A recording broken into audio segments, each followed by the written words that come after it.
DOT and how DOT, you've got to wear like multiple hats. You're going to be wearing like HR and fleet and DOT and safety and like all this other stuff. And so, there's a lot of times when you're a leader, you've got to wear multiple hats. And so I kind of want to chat a little bit about that. And I want to talk a little bit about like how I got into wearing multiple hats and how I really figured it out and like why it's so important to be able to wear those multiple hats and be able to communicate and talk with people.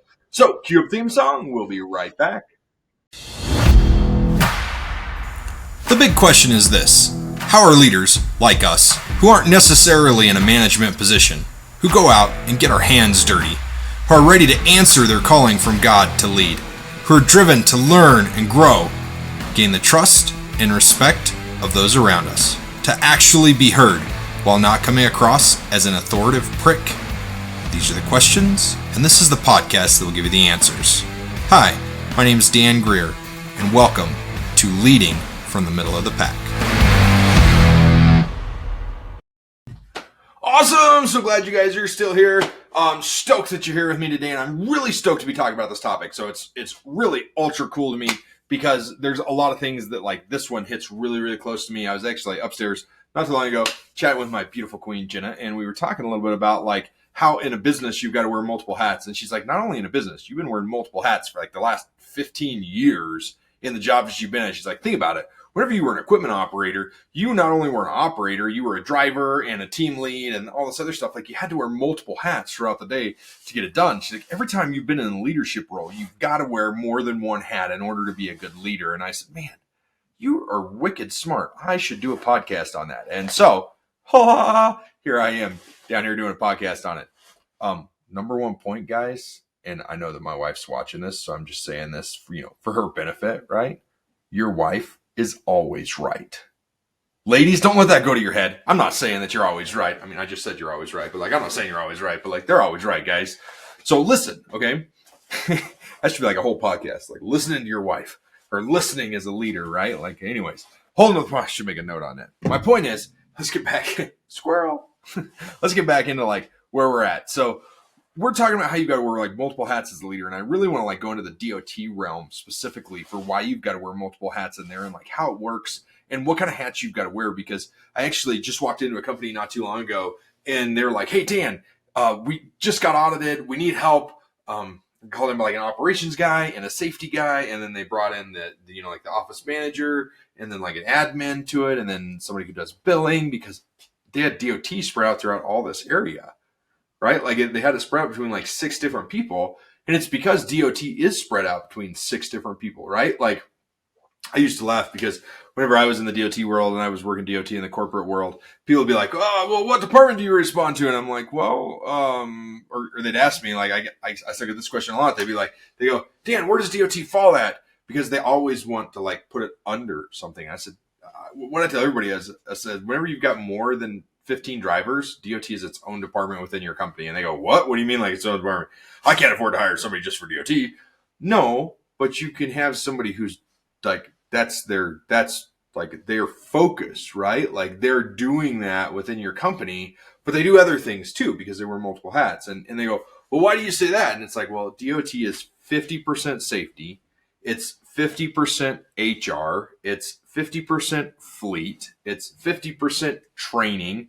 It's 100% DOT, right? And they sit there and they're like, and then also, it's also 50% PR and it's 50% advertising. They're like, Dan, you're up to like 250%. I said, yeah, I know. Like DOT is a lot more than just one thing because whenever you get into like what DOT is, when you've got, so many employees, so many drivers, so many commercial drivers within your company, DOT is literally like, it's making sure that the vehicles are properly outfitted and that you have the right vehicles. And so DOT needs to be involved whenever you're purchasing new vehicles to know that you're getting the right vehicles for the right load capacity and that, the drivers are there. And then it's HR because there's a bunch of different paperwork and documents that go into it with personal information on it, like driver's license and social securities and date of birth and stuff like that. So you've got to have somebody who's really good and sensitive with that kind of information, right? And that they're taking care of it and that it's encrypted and it's secure, okay? And then it's also safety because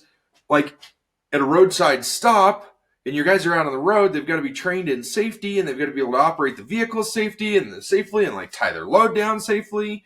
And so it's safety because it's that. So there's a lot of training that goes in that. And then we've got like training in general, which kind of goes into all this. If you have a whole training department that falls under itself, DOT is training because you've got to be able to talk to people. You've got to be able to get in front of them. You've got to be able to speak to them. You can't just be a death by PowerPoint type of person and expect to kill it in DOT. It just doesn't work that way, right? Like you've got to have energy. You've got to be good. Okay? You guys like getting this? Does this make sense? Okay, good.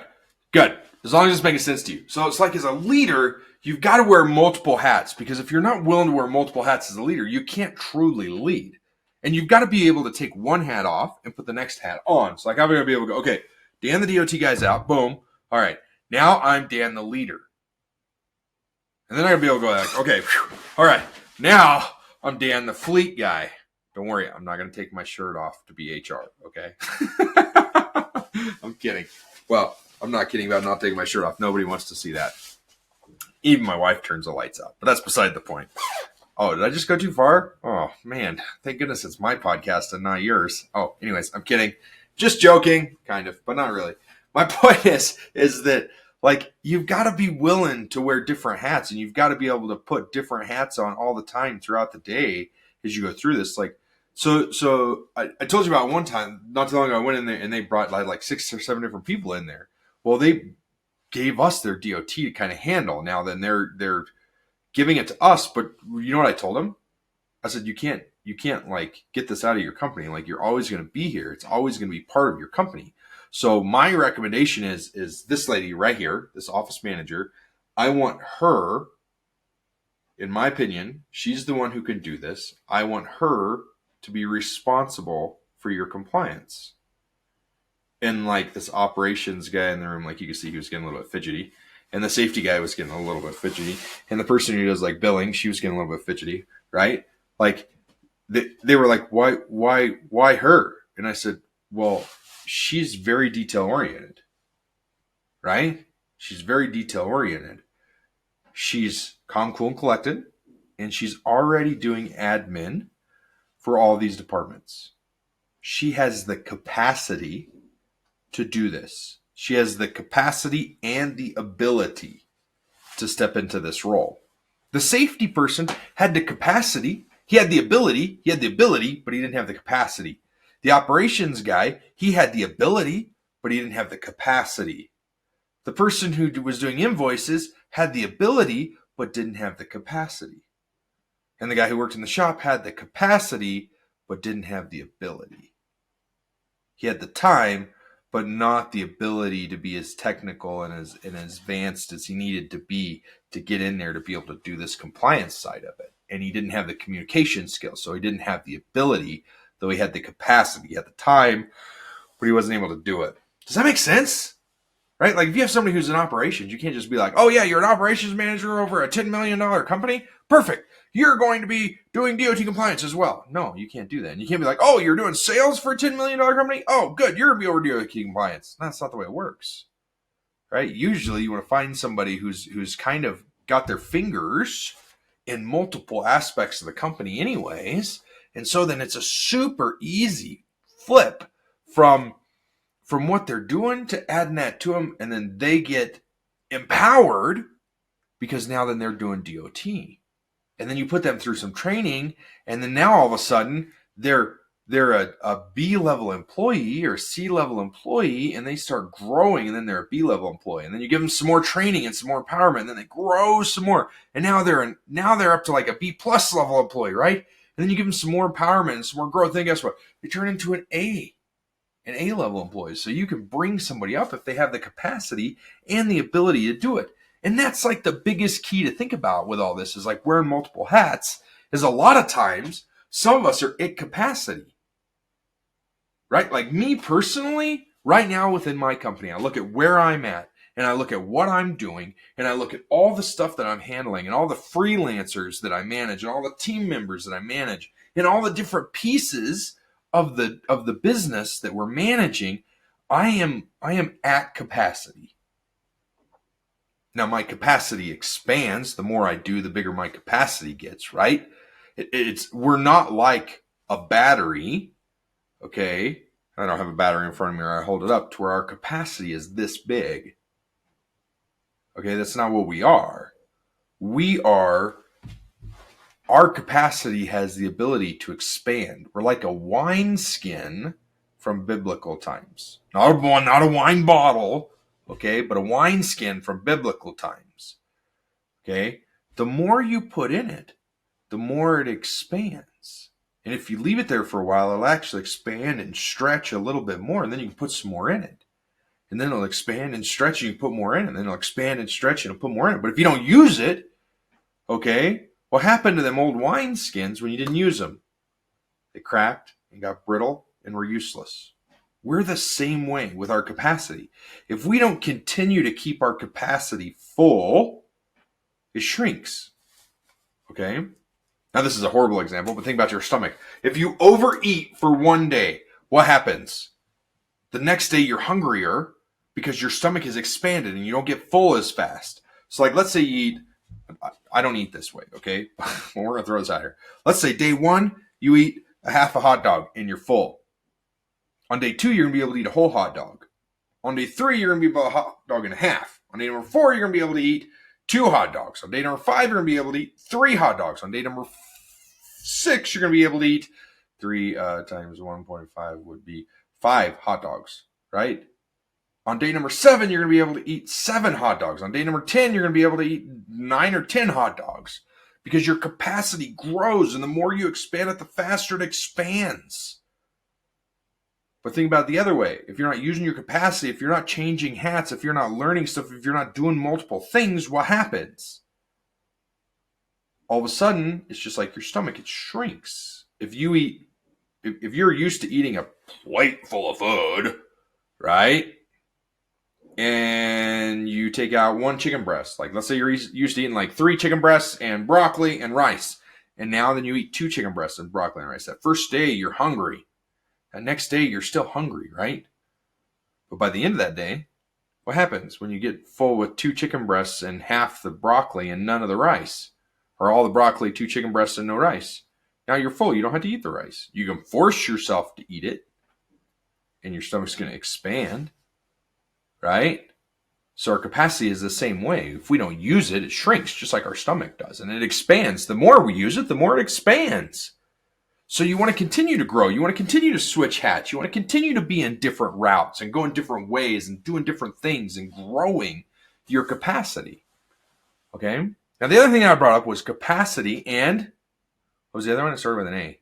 Gosh, I can't remember. Capacity and, I just used it. Have you ever felt like you're just like at capacity and you can't remember what you just talked about? Yeah, that's me right now. You have the capacity, ability to do it. I knew it started with an A. I told you. Okay, capacity and ability. So what is ability? If capacity is like the time to do it, the ability is the mental knowledge or know-how to get it done. So I may have the capacity to learn management and leadership, but I may not have the ability to learn it because I have deficiencies. Maybe I'm super dyslexic and I can't read. That's no excuse. I'm dyslexic as heck and I can still do it. I'm reading and writing and doing all this other crap. Like, I did some math the other day. I've written like yeah, good English, Dan. I've written like over 1,000 pages of content in the last year and a half. Probably in a year. Man, I bet this year alone I've probably written like 500 pages of content. No, it was more than that. I digress. My point is that like there's no excuses for ability. The ability is a mental mind block. It's something inside of your own head that stops you from doing it. If you don't think you have the ability to be a marketer, you can't be a marketer. If you don't think you have the ability to sell, you can't sell. If you don't think you have the ability to learn DOT, you can't learn DOT. If you don't think you have the ability to be a good safety person or a good leader or a good spouse or a good father or a good mother, whatever, you can't do it. You guys getting this?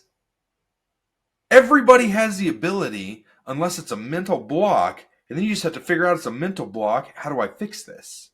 Like I literally had a conversation with somebody the other day and I was like, man, I'm struggling to figure out how to find my right target audience. Like I know who my target audience is, but how do I find them? How do I find what sells? How do I find what doesn't sell? You know what she told me? Write it down. Find one customer. Go after that one customer. Once you find that one customer, if they say no, move on to the next one. Move on to the next one. Move on to the next one. Don't do 5, do 1. Do 1. Because if you do 5, you're going to get mental overload. Now, I'm not like most people. I'm like 5, 6, 7, whatever. I'm going to do 5 in a day. I don't care. And I'm going to add these people to this, and this is what I'm going to do for this. Then I go upstairs and remember some stuff, and it's like, oh, crap, I need to add this person. I'm going to do this on this day, and I'm going to call these people. I'm going to talk to them. And actually, I'm going to make a note, because if I don't write this down, I won't do it. Capacity, right? Being at capacity. Boom. Written down. Figure out ways to expand your capacity. That's what I just did, was expand my capacity. Now that's like, I know that we're like way off topic for what you thought we were going to talk about by wearing multiple hats. You probably thought, oh yeah, this is going to be so cool. Dan's going to talk all about like leadership and DOT and this and this. And he's like, capacity and ability. Like, where the crap did this come from? It's the truth. It's like 100% the truth. And some people don't have the capacity to wear multiple hats, right? Like I've got people on my team that wear one hat and they wear it really well, really, really well. Okay. And I don't want them to change hats. You know what I want them to do? I want them to be like, ooh, this bracelet looks really good with this hat. Oh yeah, these earrings look really good with this hat. Oh man, this shirt really makes this hat look good. I want them to increase their capacity while wearing the same hat until eventually they're like, man, I kind of like that hat over there. That's a good looking hat. I think I could pick that up. And then I want them to be like, okay, I'm going to pick up that hat. And they pick up that hat and they put it on and they try it on for a little bit and they go, it doesn't really match this shirt. Okay, I'm going to take it back off for a minute. And they put back on their other hat and they do it for a little while. And then they keep looking at that hat once in a while and they go, yeah, I could do that, right? I could do that. And then they pick it up. Because not everybody's like me, and I understand that. I'm one of those people who is very fast moving. Get it done. Give me direction. Boom, it'll happen. I'm not somebody that I say, hey, I'm going to do this, and I don't do it. I'm somebody that if I tell myself I'm going to do something, I'm going to do it. But not everybody's like that. A lot of people have to psych themselves up to do stuff. They're like, oh yeah, I'm going to do this. I'm going to do this. I'm going to do this. Okay, I'm going to make this cold call. And then they call, right? And then they make the one phone call. And then they're like, okay, I got to do it. Oh, that was brutal. Oh, my God. That was so hard. Oh, my God. And me, I'm like, okay, this is the number I'm going to call. Boom. All right. Hey, this is Dan. How are you doing today? That's me. And I know that I'm different. I know that not everybody's like me, and I get that. Right? But I've pushed myself to that capacity for that ability. I've given myself that ability because I've broken these mental mind blocks that are out there. And that's why if you're watching me as we grow this, you should be taking notes. You should be scribbling fast because guess what? I live by the principle of document, don't create. If I would have gone back freaking 5 years ago and done all this crap as I built the DOT program that I built, could you imagine the plethora of a library that I would have to share with everyone? But now I've got to go back and I've got to actually re-record all of that stuff that I did because I didn't record it. I didn't document it as I was doing it. I said, oh, I didn't even think about it. Whenever I first started creating a DOT program, I didn't think about, oh my gosh, I'm going to turn this into a business, or somebody else could use this, or I could sell this, or, oh my gosh, this is what I'm supposed to be doing, right? Like none of that was there. None of it. So I didn't document it as I went through it. I created it. I didn't document it. And so now I've got to go back and I've got to create all of that information. So that's why you hear me talk about this document, don't create stuff. And that's what you're getting. Like, if you want to know what's going on in my personal life, if you want to know what's going on in our business, you should be watching this. And in 10 years, when you watch this, and I'm like showing this video from 10 years ago on a stage in front of 15,000 people inside of our truck convention hall that we have. Yeah, right behind me on my head. Building that bad boy someday with a hotel on the top of it, restaurants, convention hall on the bottom. Can you imagine trucking shows in that thing? It's going to be freaking awesome. Okay. But like when I'm standing there addressing a crowd of 50, maybe 15,000 isn't even big enough. Maybe it's going to be like 50,000. right? But whenever I'm standing there doing my keynote speech in front of all these people, showing up before I go to my penthouse suite in the very top to jump in my helicopter to leave, we're going to be showing this video of where I started at. This is number 63 of Dan's video podcast of what he did when he talks about document, don't create. And they're going to be playing it on the screen, and we're going to be taking lessons from this. People are going to be scribbling notes because this stuff is ingenious. It's huge. And you should be doing the same thing. You should be documenting what you're going through right now because somebody else could be learning from what you're doing. Don't worry about how to create content. Don't be like, what should I create as a leader? How do I get multiple hats? How do I figure that out? You're already doing it. Just document what you're doing. How hard is it to be like, hey, this is Dan with Eclipse DOT, right? Do yourself a little video. It's not hard. It's a mental block that stops you from doing it. You watch it. Don't watch it. Just put it up. Don't even think about what you're putting up. Be smart. I'm not telling you not to think about what you're putting up. Don't do something stupid. Okay, that's not permission to do something stupid and post it to social media or something like that. What I'm telling you is document, don't create, because we all wear multiple hats. And if you're documenting the multiple hats that you're wearing right now, somebody else is going to be able to learn from you. Your people can follow you, your tribe that you're building, and you're authentic about it, right? That's for a whole nother podcast. We're going to do something all about that really soon. I've been really digging this marketing stuff, so I've been getting into a ton of marketing and digging your own well and books and oh my God, I saw this. This was so cool. Russell Brunson had this, and I've seen it before, and I went and I tried to find it because I was like, oh my gosh, this would be so cool. So as you know, I'm this huge Dale Carnegie fan. Dale Carnegie is if there was a nerd club for Dale Carnegie, I would be the head nerd of that club. And someday I'm going to have some phenomenal Dale Carnegie stuff. Anyways, Russell Brunson found a board game, How to Win Friends and Influence People. And I'm like, are you serious? There was a board game made for How to Win. I want that game. I want to duplicate that game. I want to see what it looks like, what it is, and is it any good? And I want to play it because I love games that make you think.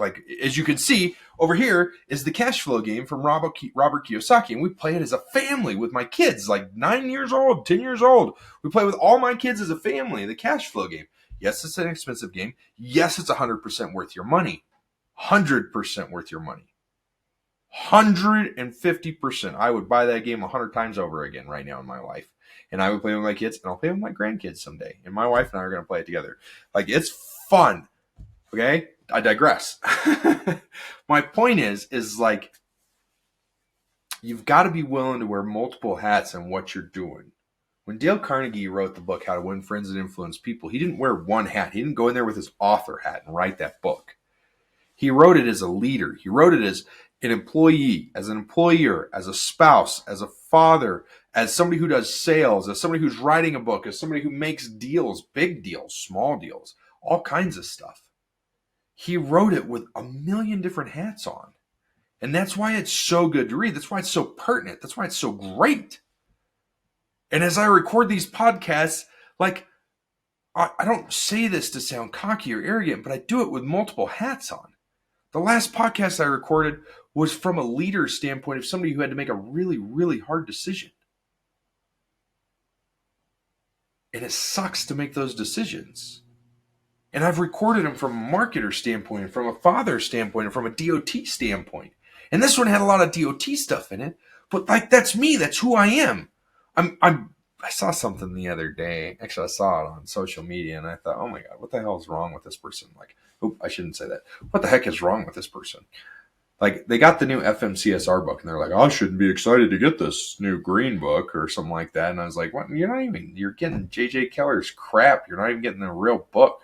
Google it. Why are you buying a book? Why are you wasting time and trees and paper when it's all online and all at access in your fingertips? Why are we not using the resources that are in front of us? Why do we order a new book every 6 months that it comes out? And then why are we bragging about getting it? You're doing it because you're trying to grow your capacity and you want other people to see how big you are. Last thing I'm going to talk about today, I know we're going a little bit longer, guys, but it was something that came up with me the other day. I caught somebody the other day in the store and I was chatting and they're like, yeah, I just started this podcast. I was like, great, what's it all about? He's like, oh, it's all about business. And I was like, that's awesome. He's like, it's really taking off. It's getting a lot of traction. I don't think it gives much traction, but like these guys reach out to me and they want me to interview their founders like once a month. And so I'm doing that. And then they're putting advertising dollars to it. And I'm like, that's smart, right? Like I get it. That's smart. Putting advertising dollars to it, like getting it to grow. I get that. That's super smart. Good job. Out of the whole conversation, it never happened. At the very end of the conversation, he's like, oh, how are you guys doing? I'm great. I'm awesome. Then I was having a conversation with my wife just after that. Actually, it happened last night. We were sitting there waiting for the kids to come out of the movie theater. They got some tickets to a free movie because my daughter's orthodontist is pretty awesome. You want to talk about digging your well. He did a great job with that marketing. Anyways, we were talking about it, and she says, she goes, Dan, I said, I kind of feel bad because I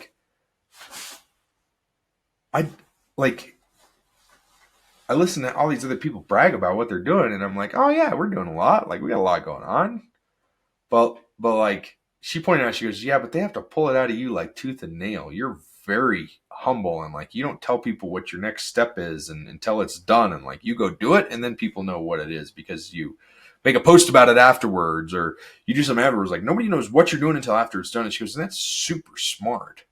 But you can't hold yourself to anybody else's standards or what they're doing because there's a lot of people who just like to brag about what they're doing.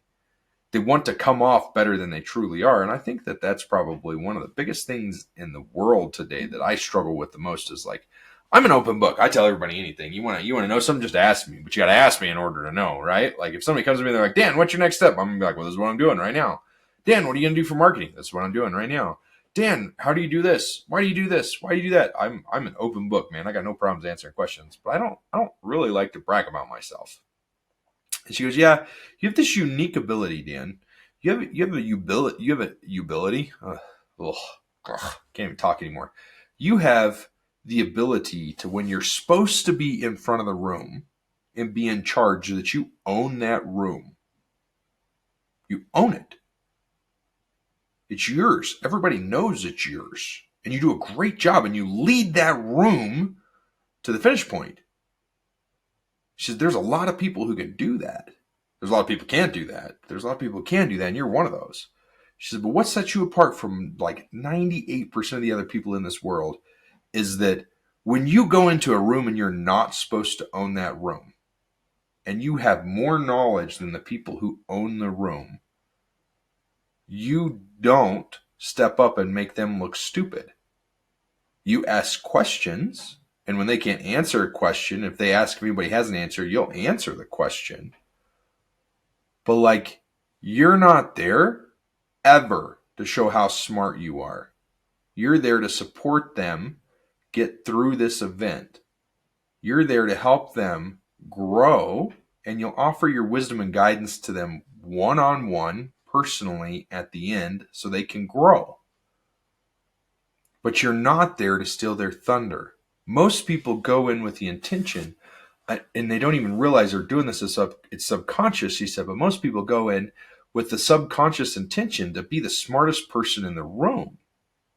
And I know my wife is biased, but she says, Dan, you're usually the smartest person in the room, but you don't tell yourself you're the smartest person in the room, number one. And number two, you don't come across as if you are.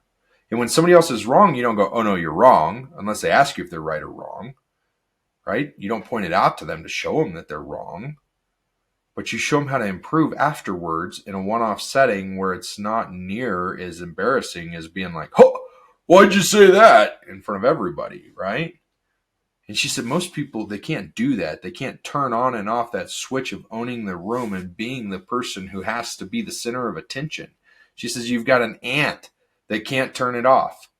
She's the baby of the family, and she loves attention, and she's always gotten attention everywhere she's been, and so she has to continually have that attention to be satisfied in life. And so there's always a problem. There's always something wrong. There's always something going on. And when she gets into a crowd she hasn't been in a while, she's the first one to raise her hand to say, I need this attention. Right or wrong, it's what she is. She can't turn it off. She said most people can't turn that off. They can't change hats from being the learner to the leader when they walk into a room. They can't change hats from wanting the attention and thriving on the attention to not needing any of it.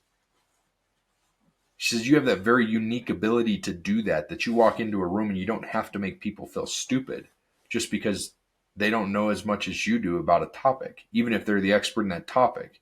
And I don't know about anything. Like, I'm not telling you, like, this is what she said. It's not what I'm saying.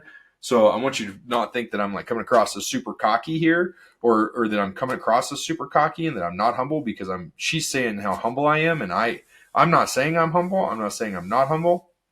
I'm saying I'm not super smart. I'm usually not the smartest person in the room, but this is what she was telling me. And she's like, most people can't turn that on. They can't change those hats as fast as you can. She said, you've trained yourself to change hats to boom. Okay. Now I don't own the room. Now I'm a spectator to, oh, hey, Dan, come on up here and tell us a little bit about this. Boom. I own the room.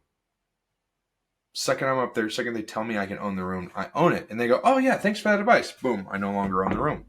I go sit down and I learn.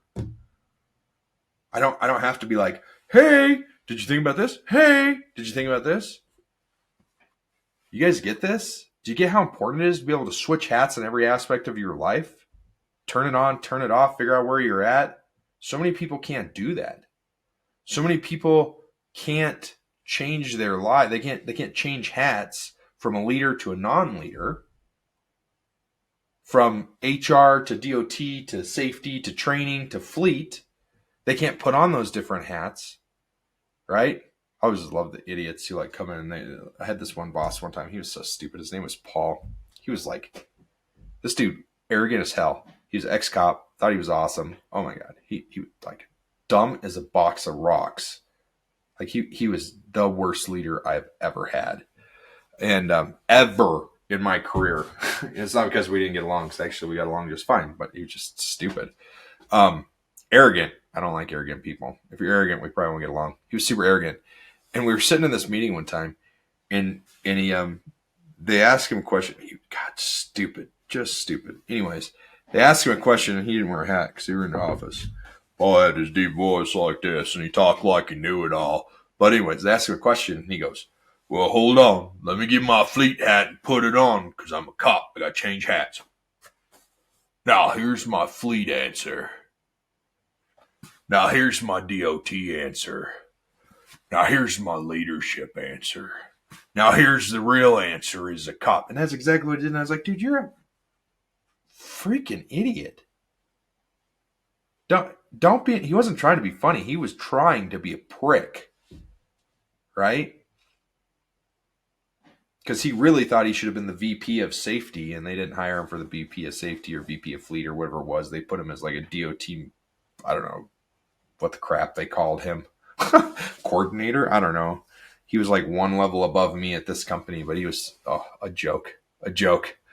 My point is you got to be able to wear different hats in your positions. That's where all this went. I know it went kind of like a squirrel up and down a tree and all the way around and stuff like that. And we ended up talking about a lot of different stuff, but those are the best ones, aren't they? When we talk about all kinds of stuff and you don't know where it's going to go and you're like, oh yeah, this is great. Do you listen to the end of it? You're like, oh my gosh, this was awesome.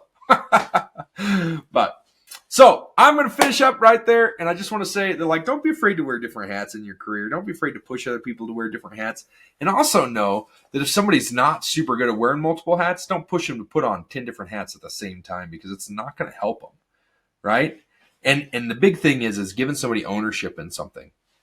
Once you give somebody ownership in something, they can wear that hat and they can proudly wear that hat. And then you set another hat on the table and you let them know that it's there when they're ready to pick it up, and then they'll get ready to pick it up and they'll start looking at it, and eventually they'll pick it up and put it on. And then you put another hat on the table and you wait for them to pick up that one and put it on. And eventually, as a great leader, you can have people who are wearing 10 hats all around you all the time and doing a great job wearing them all. Okay?